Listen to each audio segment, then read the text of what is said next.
Gravitational potential energy. My name is Charlie Haffey. I am an elementary science teacher for the Norwood Public Schools. What is potential energy? You're going to see it referred to as PE. Potential energy is energy that is stored or hidden within an object. It can be converted into other energy forms. In general, there are three types of potential energy. There is elastic potential energy. That means you can stretch something like a rubber band. Another type of elastic potential energy is compression. When you squish something together, you can think of a spring. I'm going to show you examples of both of these in the following video. There is chemical potential energy.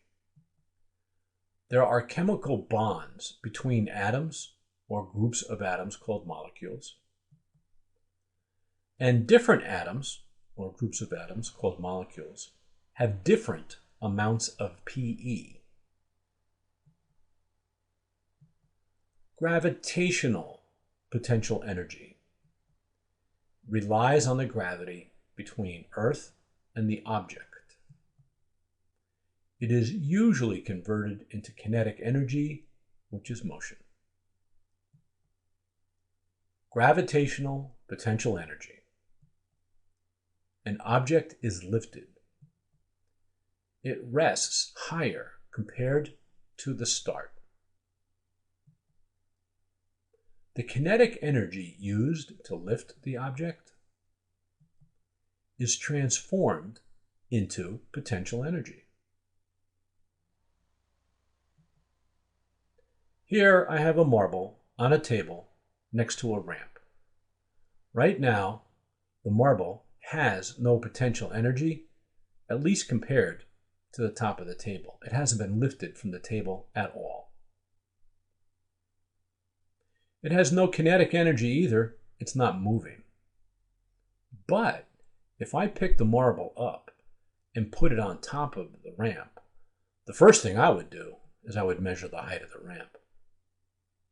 But if I have the marble sitting at the very top of the ramp, all of the energy, 100% of the energy, is potential energy, and 0% is kinetic energy.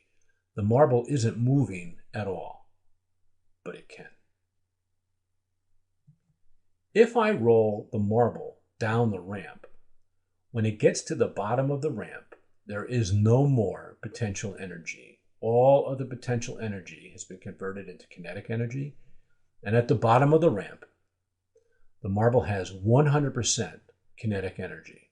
It's all motion at that point.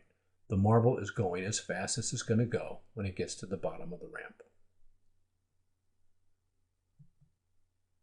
Changing gravitational potential energy.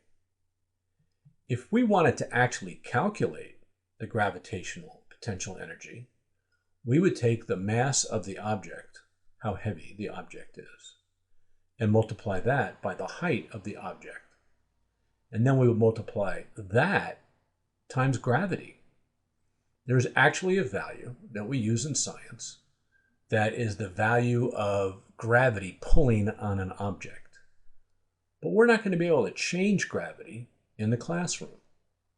So for us to change the gravitational potential energy of an object, we can change the mass of an object, how heavy it is, or the height of an object. If you increase the mass of an object, then the mass times height gives you a greater value. And that means that the gravitational potential energy increases. If you increase the height of the object, then the product of the mass times the height is a larger value, and that means that the gravitational potential energy increases. You need to know two things. To increase the gravitational potential energy of an object in the classroom, you can increase the mass of an object, or you can increase the height of the object. This has been Gravitational Potential Energy. My name is Charlie Haffey. I am an elementary science teacher for the Norwood Public Schools.